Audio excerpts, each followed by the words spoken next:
ദൈവനാമം മഹത്വപ്പെടട്ടെ. ദൈവവചനത്തിൻ്റെ തീമഴ എന്ന ശുശ്രൂഷയിലേക്ക് ഏവർക്കും സ്വാഗതം. വെളിപാടിൻ്റെ പുസ്തകം 2-ാം അധ്യായം 4-5 വചനം.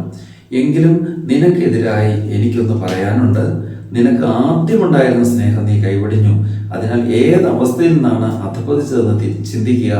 അനുദപിച്ച് ആദ്യത്തെ പ്രവൃത്തികൾ ചെയ്യുക, അല്ലെങ്കിൽ ഞാൻ നിന്റെ അടുത്ത് വരികയും നിന്റെ ദീപപീഠം അതിൻ്റെ സ്ഥാനത്ത് നിന്ന് നീക്കിക്കളയുകയും ചെയ്യും. കർത്താവ് നമ്മളെ ഓർമ്മപ്പെടുത്തുന്ന ഒരു കാര്യം, കുഞ്ഞെ, നിനക്കെതിരെ എനിക്കൊരു കാര്യം പറയാനുണ്ട്. നിനക്കെതിരായിട്ട് എനിക്കൊരു കാര്യം പറയാനുണ്ട്. നിനക്ക് ആദ്യമുണ്ടായിരുന്ന സ്നേഹം നീ കൈവിടിഞ്ഞു. നിനക്ക് മുൻപ് നിനക്ക് എന്നോട് വലിയ സ്നേഹമായിരുന്നു. നീ എന്നോട് ചേർന്ന് നിന്നു. നീ പാപം ചെയ്യില്ലായിരുന്നു. ഒരു പാപം വരുമ്പോൾ തന്നെ നിന്റെ ഹൃദയം വേദന കൊണ്ട് പിടയുമായിരുന്നു. നീ അധർമ്മ മാർഗത്തിലൂടെ പോവുകയില്ലായിരുന്നു. നീ ധനത്തിൻ്റെ ദുർമോഹം വേണ്ട, ലോകത്തിൻ്റെ ആസക്തികൾ പെട്ട് നീ പോകില്ലായിരുന്നു. നീ ഞാനുമായിട്ട് നല്ല ബന്ധമായിരുന്നു. നിനക്ക് എപ്പോഴും പ്രാർത്ഥിക്കാൻ പറ്റുമായിരുന്നു. എപ്പോഴും നീ വിശുദ്ധി കാത്തു സൂക്ഷിക്കുമായിരുന്നു.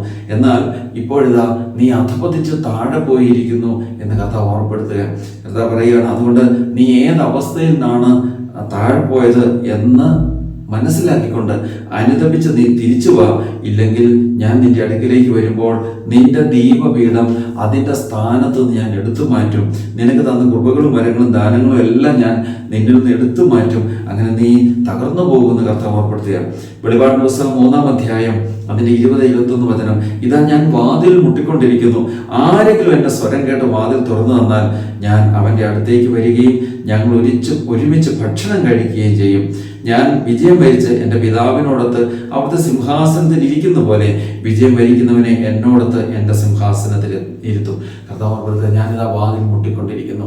എൻ്റെ സ്വരം കേട്ട് നീ വാതിൽ തുറന്നു തന്നാൽ ഞാൻ അകത്ത് വരികയും ഞാൻ നീ ഒന്നിച്ച് ഭക്ഷണം കഴിക്കുകയും ചെയ്യും. അത് മാത്രമല്ല, എൻ്റെ പിതാവിൻ്റെ പന്തിയിൽ വിവാഹ വിരുന്നിൽ നിനക്ക് എൻ്റെ പിതാവിൻ്റെ കൂടെ പന്തിയിലിരിക്കാൻ ഞാൻ നിന്നെ കൂട്ടിക്കൊണ്ടുപോകുന്ന വചനവും കർത്താവ് ഓർപ്പെടുത്തുന്നു. അതുകൊണ്ട് പ്രിയപ്പെട്ടവരെ, നമ്മുടെ കഴിഞ്ഞ കാല ജീവിതത്തിൽ നമുക്കുണ്ടായ വീഴ്ചകളും തകർച്ചകളും ഒക്കെ നമുക്കൊന്ന് മനസ്സിലാക്കിക്കൊണ്ട് ഏതവസ്ഥയിൽ നിന്നാണോ നമ്മൾ അധപ്പതിച്ചു പോയതെന്ന് തിരിച്ചറിഞ്ഞുകൊണ്ട് തിരിച്ചു വരാൻ വേണ്ടി നമുക്ക് ശ്രമിക്കാം. കർത്താവ് എല്ലാവരും അനുഗ്രഹിക്കട്ടെ. പിതാവിൻ്റെയും പുത്രൻ്റെയും പരിശുദ്ധാത്മാവിൻ്റെ നാമത്തിൽ ആമേൻ.